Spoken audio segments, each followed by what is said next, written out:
요나서 2장 1절에서 10절 말씀 가지고 진실인가 진심인가 라는 제목으로 하나님 말씀 증거하겠습니다. 요나서 네 번째 시간이고 지난주에 이어서 오늘 요나서 2장 말씀을 한 번 더 살펴보기를 원합니다. 제목은 진실인가 진심인가입니다. 제목이 좀 이해가 되시는지요? 진실이라는 뜻은 사전적으로 보면 거짓 없는 사실입니다. 그래서 성경적으로 보면 진리가 되겠지요. 그리고 진심이라는 뜻은 거짓 없는 마음입니다. 진짜 마음이라는 것입니다. 둘 다 중요하죠. 둘 다 중요한데 만약 둘 중에 하나를 고르다라고 한다면 하나가 더 중요하다고 한다면 여러분 그것이 무엇이 될까요? 진실 그리고 진심 무엇이 더 중요한 문제가 되어질까요?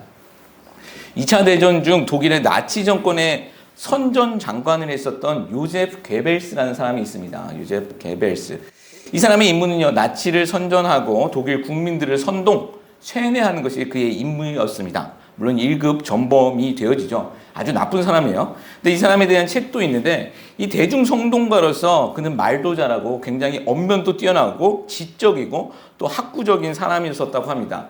근데 이 사람이 이런 유명한 말을 했어요. 들어보신 분들도 있으실 겁니다. 거짓말도 100번을 하면 진실이 된다라는 말을 이 사람이 한 것입니다. 확실에 찬 거짓말은 반복되어지는 확실에 찬 거짓말은 말하는 사람도 진실이라고 믿게 되어지고 또 듣는 사람도 진실이라고 믿게 되어진다라는 것이죠. 사람들을 의도적으로 속이는 방법에 대해 말하고 있는 것입니다. 실제로 2차 대전 당시 독일 국민들도 그리고 심지어 독일 교회들도 나치 정권에 손을 들어주죠. 이 사람은 굉장히 나쁜 사람입니다. 그리고 이 사람의 말은 더 나쁜 말이죠. 거짓말이 많아진다고 해도 그것이 사실이 될 수 있습니까? 그렇지는 않죠. 그냥 거짓말은 100번이든 1000번이든 그것은 거짓말입니다. 거짓말이 사실이 되어서도 안 되고 또 사실이 될 수도 없는 것입니다. 거짓말은 거짓말일 뿐이다라는 것이죠. 누가 만약에 그런 것으로 100번, 1000번 거짓말을 한다면 그 사람은 100번 거짓말을 하는 사람이고 1000번 거짓말을 하는 사람이 되어진다라는 것이죠. 이것이 맞는 것이겠죠. 아마 동의들 하실 것입니다. 근데 지금도 이런 방법은 우리 주위에서 종종 사용되어지고 있는 것 같아요. 특히 뭐 정치권에서 많이 사용되어진 것 같습니다. 뭐 가짜 뉴스라는 거 있잖아요. 이것은 뭐 좌나 우나 똑같이 뭐 서로 가짜 뉴스라고 하는 것들이 참 많은 것 같습니다. 이 가짜 뉴스가 그런데 아주 소수가 가지고 있으면 그냥 가짜에 불과합니다. 그런데 그것이 확산이 되어지고 많은 사람들에게 퍼지게 되어지면 그 가짜 뉴스도 진짜처럼 받아들여지게 되어지더라는 거예요. 그리고 그것들을 한번 전달하시는 분들을 보십시오. 그분들은 진심으로 전달합니다. 진심으로 믿고 진심으로 받아들이고 진심으로 꼭 전달해야 된다고 생각하고 전달하죠. 그래서 그런 것을 선동하는 사람들에게 중요한 것은요. 많이 그것이 진짜냐 아니냐는 중요하지 않아요. 많이 확산되고 많이 뿌려지는 것이 그 사람들에게는 중요합니다. 그렇게 선동 또 세뇌를 할 수 있기 때문이죠. 이것은 뭐 좌나 우나 진보나 보수나 다 똑같다라고 저는 생각을 합니다. 다시 처음으로 돌아가서 여러분 진실이 중요할까요? 아니면 진심이 더 중요한 것일까요?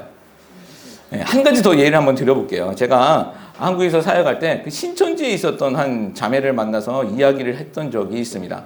근데 이 자매하고 이야기를 하다 보니 그 신천지의 교주가 이만희라는 사람이라는 거 아시죠? 그 이만희가 정말 안 죽는다라고 믿고 있더라는 거예요. 이만희가 안 죽고 육체 영생을 한다고 진심으로 그 자매가 믿고 있었습니다. 교리적으로 그곳에서는 그렇게 가르치고 있는 것이죠. 그런 거짓말로 세뇌에 당한 것입니다. 신천지 숫자가 지금 한 20만 명이라고 하거든요. 20만 명이 진심으로 그렇게 믿고 있는 거예요. 20만 명의 진심이 있습니다. 그런데 진실은 무엇일까요? 사실은 무엇일까요? 이만희는 조금 있다 죽는다예요. 늙어서 죽든 뭐 병들어 죽든 죽는다예요. 그리고 죽어서 지옥 간다. 이게 진실이에요. 그렇잖아요. 우리가 타인의 개인의 구원 여부를 우리는 판단해서는 안 되지만 이런 이단의 괴수들은요 판단해도 됩니다. 반드시 지옥 갑니다. 그렇잖아요. 세상의 사기꾼들은요 물질적인 손해를 입히는 것에서 끝이 나지만 이런 영적인 사기꾼이요 영적 살인자가 되어지기 때문에 이 사람들은 반드시 지옥 가는 거예요. 속고 있는 20만 명은 불쌍하지만 그들을 속이고 있는 이단 수뇌부들은요 여지없는 거예요. 그들은 반드시 지옥 갑니다. 여러분 진실과 진심 무엇이 더 중요한 문제겠습니까? 20만 명이 아니 100만 명, 1000만 명의 진심이 있다 할지라도요 하나의 진실, 그 진리 앞에서는 다 것이 되고 만다라는 것이죠. 여러분, 그래서 바르게 가르치고 또 바르게 믿고 바르게 배우는 것은 매우 중요하다라는 것이죠. 아무리 진심이라 할지라도 그 진심이 진리가 잘못되어지면 모든 것이 헛되어지기 때문이다라는 것이죠. 여러분, 우리가 잘못하면 하나님을 우리가 심각하게 진심으로도 오해할 수 있어요. 진심으로. 신앙생활 열심히 한다고 하면서 노예생활처럼 신앙생활을 하시는 분들도 있어요. 하나님이 우리를 그렇게 신앙생활하게 가르치지 않았음에도 불구하고 오해할 수도 있다는 거예요. 몇 가지 단어에 얽매여서 그렇게 오해하는 신앙생활을 하시는 분들, 즐겁고 기쁘게 생활하지 못하시는 분들도 있더라는 거예요. 여러분, 오늘의 말씀의 제목이 진리인가 진심인가입니다. 요나서 2장에 그 요나의 기도를 통해서 정말 무엇이 진리이고 또 무엇이 진심인가를 살펴보기를 원하는데, 정말 하나님께서 말씀을 통해서, 이 말씀을 통해서 말씀해 주시는 하나님의 은혜를 경험하기를 예수 그리스도의 이름으로 축복합니다. 두 가지 정도 이야기를 할 것 같습니다. 첫 번째는 우리의 진심에는 유효기간이 있다는 거예요. 우리의 진심에는 유효기간이 있다. 요나서 2장에 나오는 요나의 기도를 살펴보고 우리 첫 시간에도 말씀드렸습니다. 목회자들 사이에서 이 요나서가 과연 역사적 사실이냐 아니냐의 논쟁이 있다라고 말씀드렸죠. 이것이 진짜 있었던 사실이냐 아니면 지어낸 이야기냐라는 논쟁입니다. 역사적 사실, 진짜 있었던 사실이 아니라는 사람들은요, 오늘 2장의 내용 때문에 대부분이 그렇습니다. 사람이 물고기 뱃속에 들어가서 3일간 살아있다라는 것을 못 믿겠다라는 거죠. 그런데 그렇게 따지면 성경에는 수많은 기적들이 있습니다. 여러분, 그런 것은 어떻게 믿겠습니까? 특히 십자가 사건은 어떻게 믿을 수 있냐라는 거죠.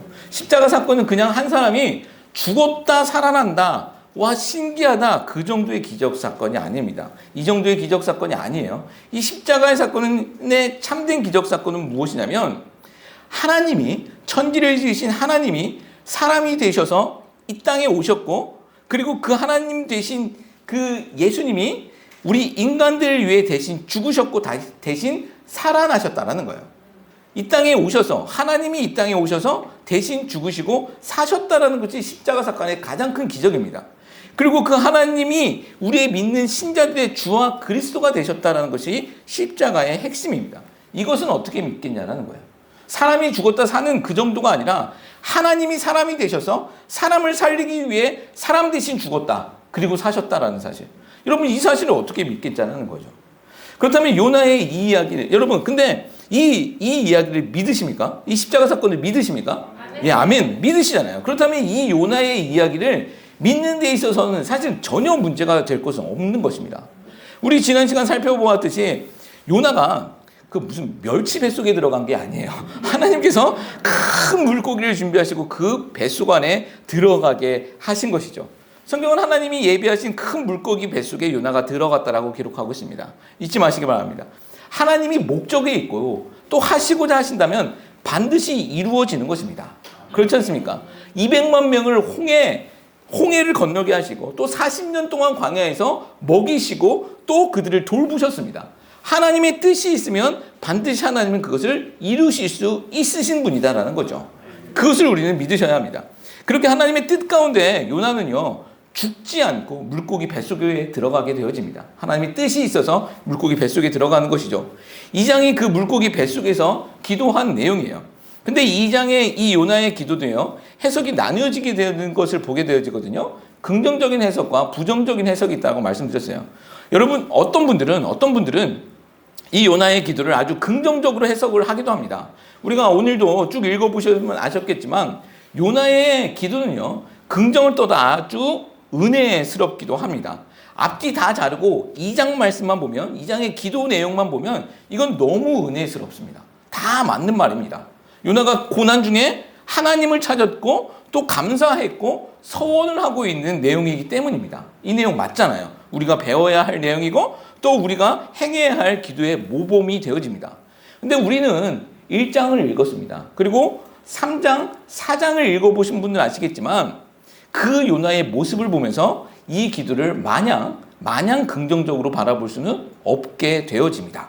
그래서 지난주에도 두 가지 관점으로 이 본문을 묵상했죠. 회개하지 않고 끝까지 핑계하고 있었던 요나의 기도. 그러나 그럼에도 불구하고 하나님께서는 그의 기도에 예언적 기능을 허락하셔서 이스라엘과 온 인류에게 행하신 하나님을 증거하셨다라고 우린 지난주 살펴보았습니다. 요나는 물에 빠져 죽을 수밖에 없었던 자신이 구원받았기에 성전을 향해 기도하겠다라고 했죠. 이게 요나의 개인 기도였습니다. 근데 하나님은 이 기도를 어떻게 성취하셨냐면 하나님은 참된 성전이신 예수 그리스도를 보내주시고 구원받은 백성들이 그 예수님을 바라보며 예수님의 이름으로 기도하게 하셨다라는 것이죠.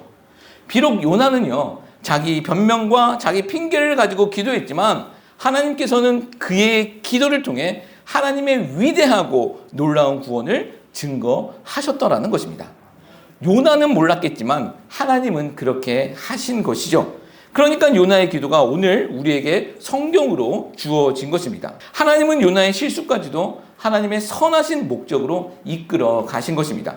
성경을 보면 사실 이런 이중적인 모습은요, 굉장히 많이 등장하고 있죠. 그때 당시 사람은 몰랐지만 하나님은 그 일들을 통해 하나님의 선하신 일들을 증거하고 또 이루시고 있었던 그 모습들을 보게 되어진다는 거예요.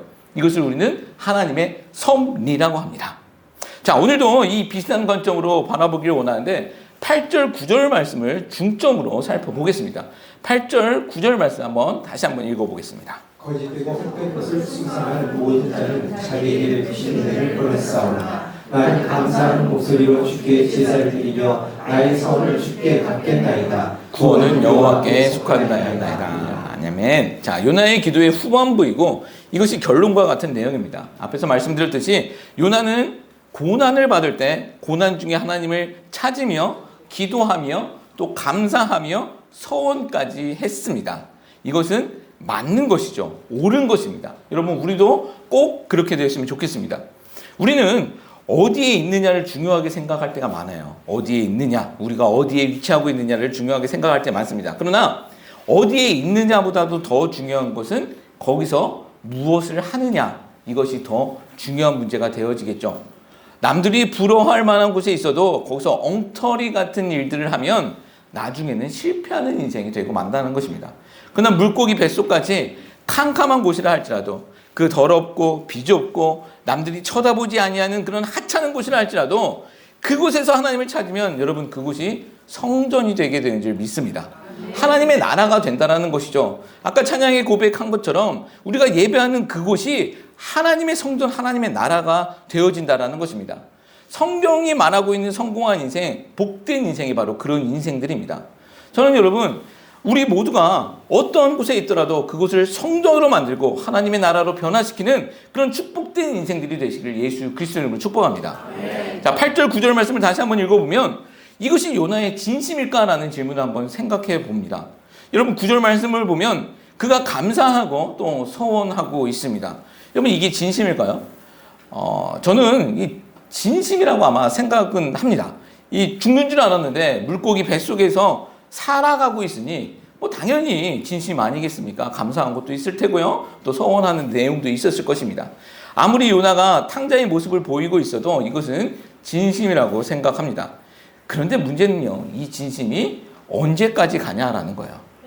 누가 그러시더라고요. 마귀도 큰 병에 걸리면 천사가 된다고 얘기를 해요. 마귀도 큰 어려움에 처하게 되면 진심으로 하나님을 찾는다라는 거죠. 그렇게 착한 천사가 된다는 거예요. 그런데 문제는 뭘까요?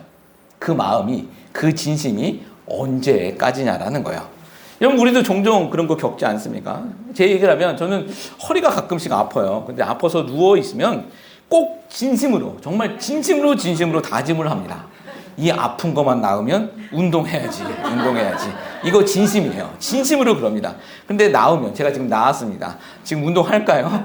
아니요. 언제 그랬냐는 듯이 그렇게 살아가고 있습니다. 여러분, 근데 이게 저만의 이야기일까요? 오죽하면 화장실 들어갈 때 다르고 나올 때 다르다라는 그런 이야기가 있겠습니까? 그 진심이 오래가지 못한다라는 거예요. 우리 자매들도 그러잖아요. 이게 다이어트 할 거다라고 이렇게 각오하고 이 진심으로 각오하는 사람들이 있습니다. 그런데 그 진심은 언제까지일까요? 맛있는 음식 보기 전까지예요. 이 맛있는 음식 내 앞에 있으면 이번까지만 먹고 다음부터는 해야겠다. 그렇게 평생을 다이어트 합니다. 우리 집에도 있습니다. 그런 게 있어요. 자, 우리는 그렇게 연약한 존재들이라는 거예요. 그때의 진심은 진짜인데 그 진심이 오래가지 못한다는 것이야. 우리가 무엇을 자신할 수 있겠습니까? 요나 이야기로 돌아가서 요나는요, 진심으로 하나님께 감사하고 서원하겠다라고 약속도 했습니다. 근데 그 진심이 얼마나 오래 갈까요? 4장에서 보면요, 요나가 하나님께 성을 내는 장면이 등장해요. 그게 4장 1절인데 하나님께 직접적으로 성을 냅니다. 하나님께 화를 내며 따지는 장면이 등장합니다. 성경에 보면요, 요나처럼 이렇게 적나라하게 하나님께 대들며 따지는 사람은 없었어요. 더구나 요나는요, 선지자예요. 선지자임에도 불구하고 하나님께 성을 냅니다. 그런 그를 향해 4장 4절, 요나서 4장 4절에서는 이렇게 하나님이 말씀을 해요. 읽습니다. 여호와께서 이르시되 내가 성내는 것이 옳으냐 하시니라. 자, 요나가 화를 내고 대들고 있으니까 하나님이 요나를 붙들어 놓고 앉혀놓고 이야기하는 것입니다. 야, 네가 나한테 성내는 게 옳으냐? 화내는 게 맞냐? 라고 말씀해 주시는 것이죠. 지금 이게 무슨 말씀 드리고 있는 것이냐면 요나의 진심은요, 하나님께 감사하고 서원하겠다라고 했던 그 진심은 며칠도 못 갔다라는 것입니다. 시간이 지나고 조건이 바뀌니까 바로 원망으로 바뀌더라는 것이죠. 이게 우리 인간이 가지고 있는 진심이에요. 그리고 그것이 인간의 한계가 되어지더라는 거예요. 우리 진심이라는 것에는요, 유효기간이 있는 것 같습니다.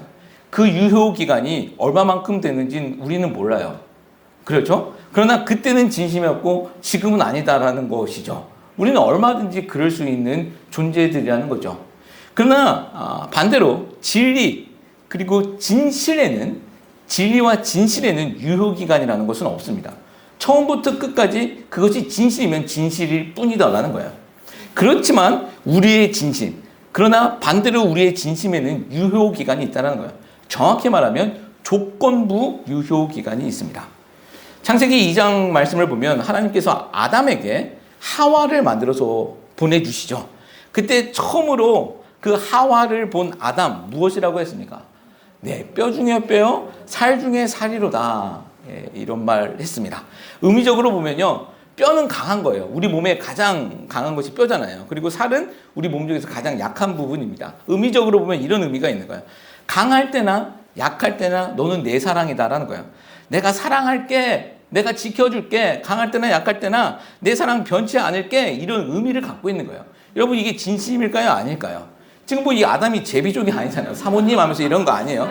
이거 거짓말 아니고 진심입니다. 진심으로 이렇게 이야기한 거죠.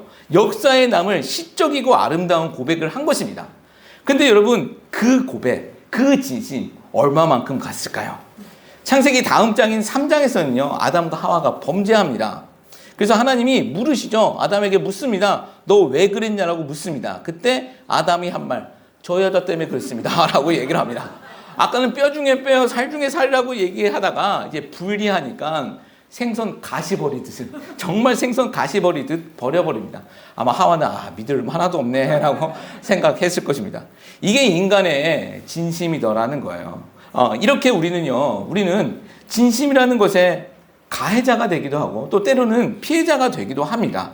내가 진심이라고 생각했는데 그 진심이 변하여 상대방에게 아픔을 주는 가해자가 되기도 하고 또 내가 상대방의 진심을 믿었는데 결과적으로 아픔을 받는 피해자가 되기도 하더라는 것이죠.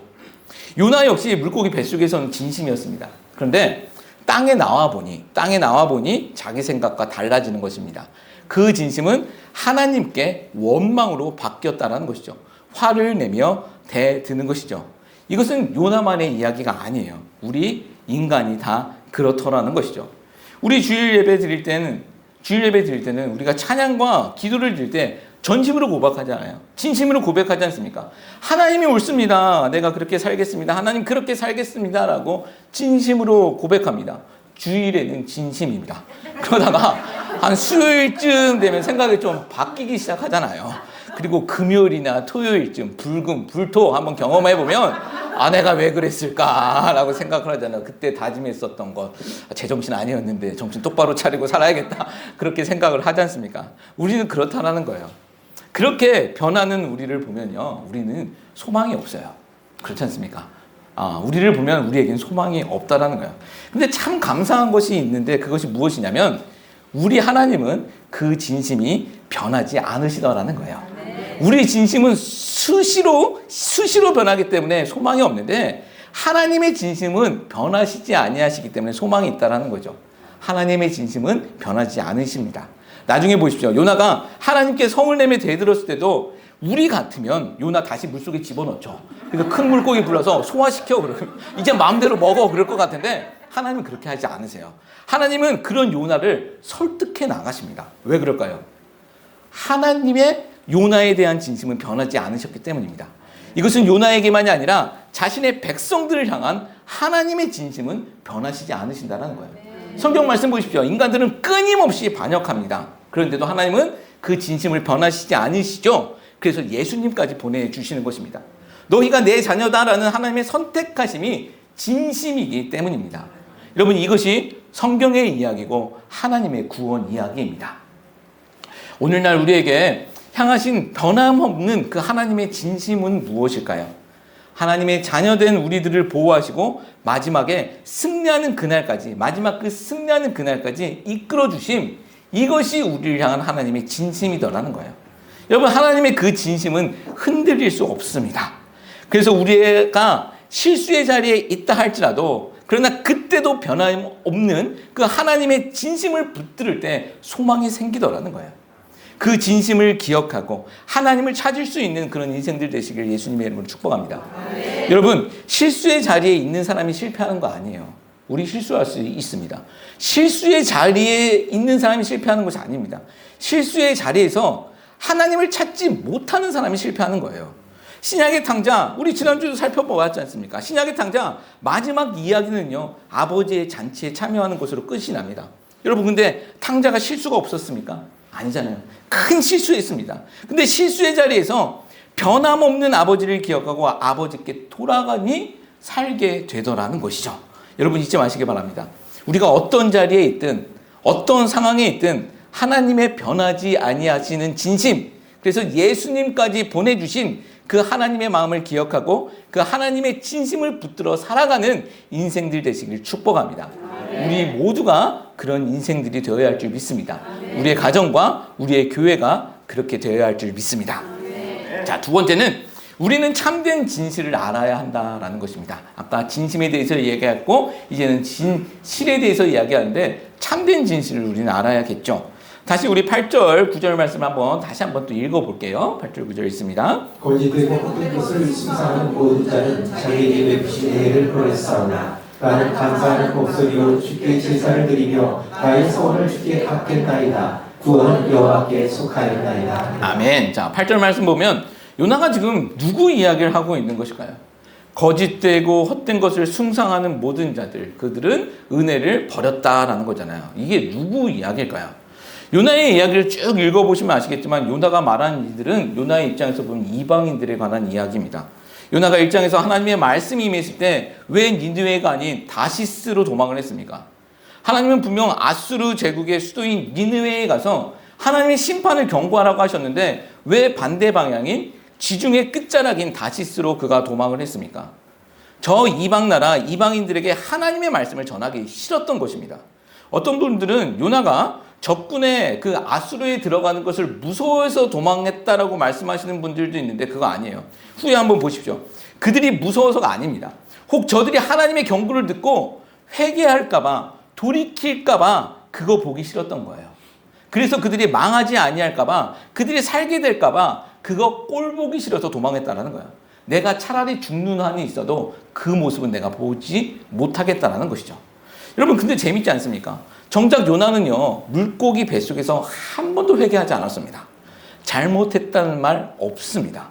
지금 요나가 헛된 것을 숭배하는 자들이 은혜를 버렸다고 말하고 있는데 이거 지금 굉장히 고상하게 표현하고 있는 거예요. 요나의 솔직한 심정으로 말했으면 아마 이렇게 얘기했을 거예요. 저 우상 숭배하는 저 죽일 놈들, 그렇게 표현했을 거예요. 요나의 앞뒤 모습을 보면 딱 이렇게 말했을 것 같습니다. 탈무드에 보면요, 이런 내용이 있어요. 어떤 제자가 유대 랍비에게 이런 질문을 합니다. 하나님께서는 왜 이방인들을 만드셨습니까? 하나님의 백성인 우리 이스라엘만 만드시고 그렇게 그렇게 살아가게 하셨으면 되는데 왜 이방인들을 만드셨습니까? 라고 묻습니다. 그때 랍비의 대답이 무엇인 줄 아십니까? 하나님께서는 이방인들을 지옥의 불쏘시개로 쓰기 위함으로 만드셨다라고 이야기를 했다고 합니다. 유대인들이 생각한 이방인들의 모습이에요. 요나도 그랬다라는 것이죠. 그리고 이 모습은 사실 지금 유대인들에게도 비슷한 그런 관념을 갖고 있죠. 그래서 다른 민족들에게 아주 무자비한 모습을 보이지 않습니까? 예, 이런 모습들, 그런 생각들이 그들에게 있는 거예요. 근데 더 재밌는 것은요, 그렇게 죽어야 할 이방인들이 1장에서 하나님께 기도하고 제물을 드리고 서원까지 했다라는 거예요. 근데 그때 요나는 무엇했습니까? 이방인들은 하나님 찾고 기도하고 예배까지 했는데 그때 요나는 뭐 했습니까? 잠만 잤습니다. 아무것도 안 했잖아요. 요나가 한 것은 하나님의 얼굴을 피해서 그냥 내려간 것밖에 없습니다. 그렇게 도망한 것밖에 없습니다. 그래서 하나님께서는 요나를 진짜 바다 밑까지 끌고 내려가 버리시죠. 도망간 요나를 끌어서 바다 밑까지 끌고 내려가십니다. 요나가 자기가 산의 뿌리까지 내려왔다라고 6절에서는 아마 고백하고 있어요. 지금 이때가 주전 8세기경입니다. 주전 8세기경 당시 고대인들은요, 산을 나무처럼 생각하고 그 나무의 뿌리가 땅속에 있는 물에 닿아 있을 것이라고 생각했는데 산의 뿌리 역시 물속 땅속 깊은 곳에 박혀 있다고 생각했습니다.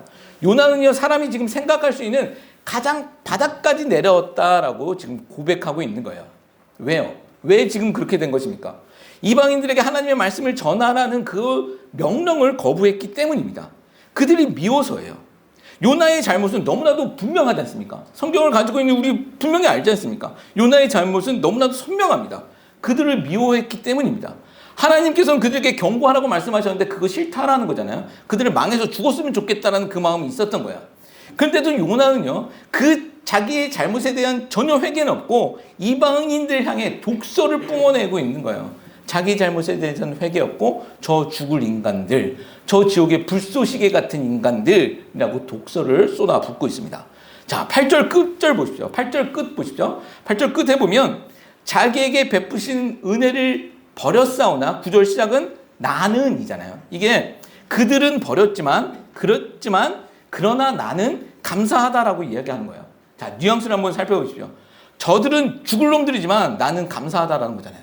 저들은 죽을 놈들이지만 나는 감사하다. 저 이방인들 우상 숭배하다가 하나님의 은혜도 모른 채 죽어가겠지만 그렇게 지옥의 불쏘시개가 되겠지만 난 하나님 섬기고 하나님의 은혜도 받았으니 난 감사하다. 그러나 난 감사하다. 이게 요나의 기도였던 겁니다. 요나서 2장이 요나의 기도인데 정확하게는 2절부터 9절까지가 요나의 기도 내용이에요. 나중에 이 기도를 한번 읽어보시면서 한번 생각해 보셨으면 좋겠는데 요나가 이 기도 가운데 나를, 내가, 나의 이렇게 자기 1인칭 나에 대해서 지칭하는 단어가 굉장히 많이 등장하고 있다는 걸 아실 거예요. 2절에서 9절까지 총 8절에서 나를, 내가, 나의 이런 말이요 22번 나와요. 굉장히 많이 나오고 있지 않습니까? 지금 무슨 말이냐면 이 요나의 기도는요, 순전히 자기중심적인 기도였다라는 것입니다. 아주 이기적인 기도예요. 나 말고 지금 다른 거 안 보이는 겁니다. 마치 이렇게 기도하는 것입니다. 지금 나 비즈니스 너무 힘듭니다. 하나님, 지금 이거 도와주셔야 합니다. 지금 나와 같은 동종 비즈니스들 다 망하게 해주시고 나만 잘되게 하여 주시옵소서 라고 기도하고 있는 것과 아주 유사한 거예요. 이건 기도가 아니고 저주잖아요. 이건 폭력입니다. 그런데 여러분, 이게 요나의 기도에도 이런 모습이 있는 거예요. 근데 이게 누구의 기도와 닮지 않았습니까? 우리가 잘 알고 있는 누구의 기도와 닮지 않았습니까? 신약에 나오고 있는 바리새인과 세리의 기도와 너무나도 닮았습니다. 누가복음 18장 우리 11절에서 13절 말씀 보십시오. 바리새인의 기도 한번 보십시오. 읽어봅니다. 바리새인은 서서 따로 기도하여 이르되 하나님이여 나는 다른 사람들 곧 토색, 불이, 간음을 하는 자들과 같지 아니하고 이 세리와도 같지 아니함을 감사하나이다. 나는 일에 2번씩 금식하고 또 소득의 11절을 드리나이다 하고 세리는 멀리 있어서 감히 눈을 들어 하늘을 쳐다보지도 못하고 하나님 가슴을 치며 이르되 하나님이여 불쌍히 여기소서 나는 죄인이로소이다 하였느니라. 아멘, 아멘. 자, 바리새인은 당시 이스라엘 사회에서 존경받는 그룹이었습니다. 지금으로 보면 변호사, 검사, 판사 정도의 그룹입니다. 우리가 성경에 보면 예수님과 싸우는 장면이 많이 나와서 이상한 애들이라고 생각하지만 그렇지 않아요. 굉장히 존경받는 그룹이었습니다. 반대로 이 세리라는 그룹은요, 지금으로 보면 세금 징수원들이 되어지겠죠. 당시 로마의 지배를 이스라엘이 받았기 때문에 이들은 로마를 위해 일하는 로마의 공무원이 되어지는 것이죠.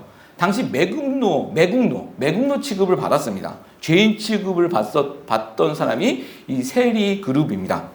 여기서 바리새인의 기도는요, 지금 나는 의롭다라는 거지 않습니까? 세리를 바라보면서 저 사람 같지 않아서 감사하다라고 기도하고 있어요. 기도의 내용인데 저 사람 같지 않아서 감사하다 찍어서 얘기합니다. 저 죄인들 같지 않아서 나는 감사하다. 벌레처럼 그들을 생각하고 있는 거예요. 이거 요나의 기도가 너무나도 흡사하지 않습니까? 아주 오만하고 이기적인 태도입니다. 그런데 요나가 경멸하고 있는 이 이방인들, 정말 요나의 기도를 보면 그 이방인들 말하고 있는 것일까? 우리 8절 9절 말씀 한번 다시 보여주실래요? 앞에서도 말씀드렸듯이 이 기도가 성경에 기록되었다는 것은 이것에는 하나님의 뜻이 있는 거예요. 요나는 몰랐어도요, 요나의 기도에는 예언적 기능이 그 가운데 담겨 있는 거예요. 우리가 성경을 읽을 때 주의해야 하는 것 중에 하나가 이 성경이 어떠한 상황 가운데서 누구에게 먼저 쓰여졌는지를, 어떠한 상황 가운데서 누구에게 먼저 쓰여졌느냐를 아는 것, 이거 굉장히 중요합니다.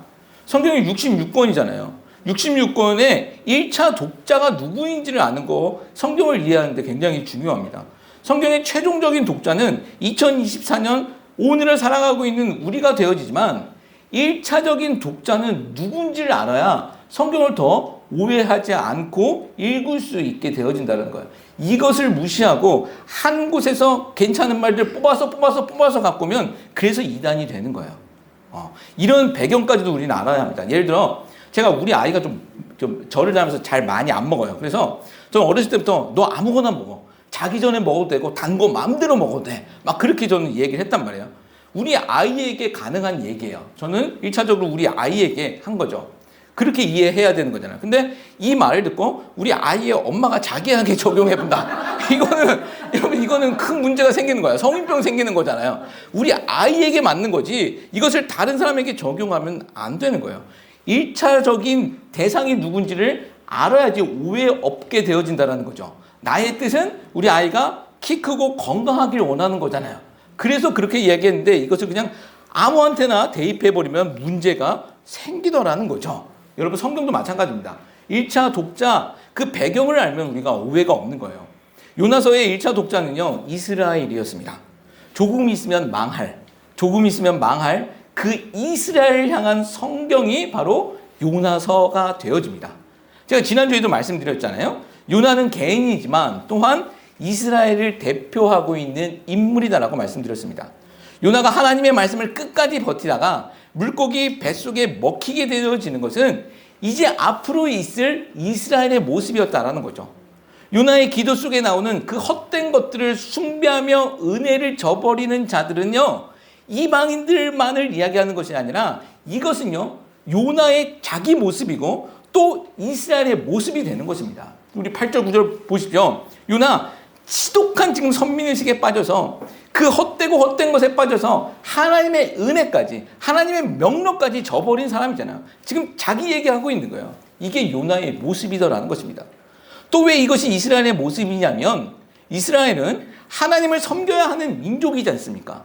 근데 가나안 땅에 들어와서부터 이스라엘은 바알과 아세라는 우상을 섬겼습니다. 바알과 아세라라는 우상. 이 우상들의 이야기가 끊임없이 성경 속에서는 이스라엘을 따라 나오고 있습니다.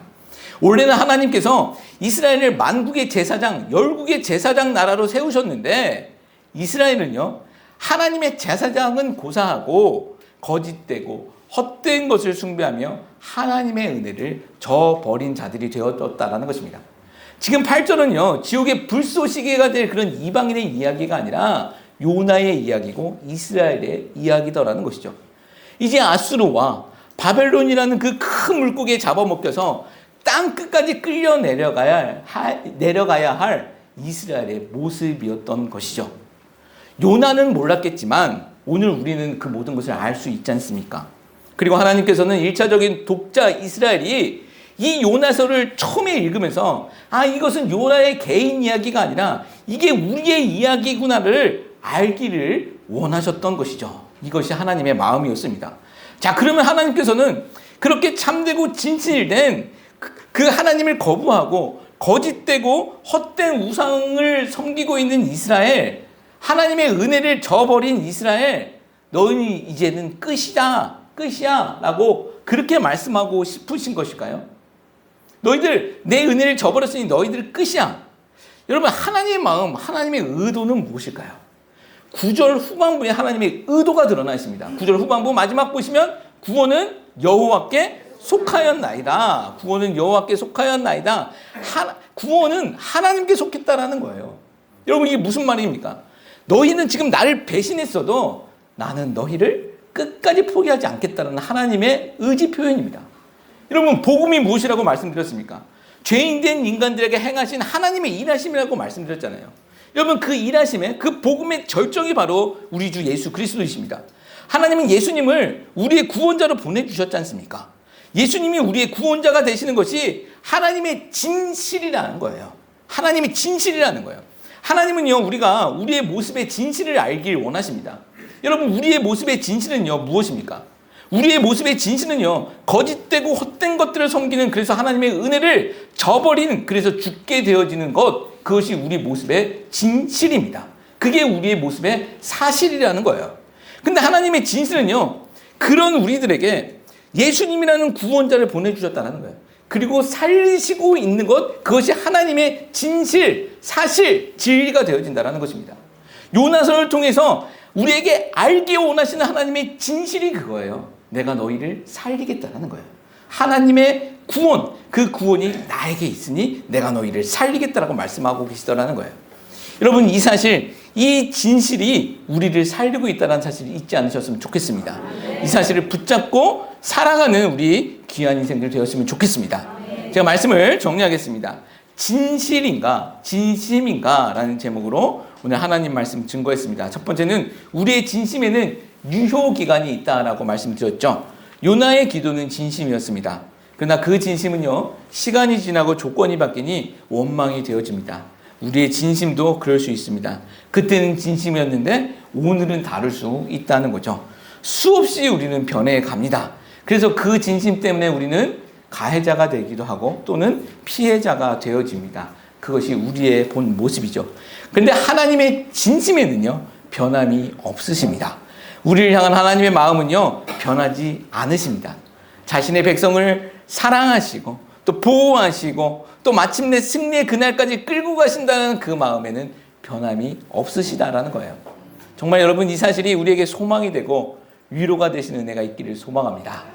우리는요, 우리의 모습을 보면 절망밖에 없잖아요. 근데 하나님의 진심이 있기 때문에 우리에게 소망이 되어지더라는 거예요.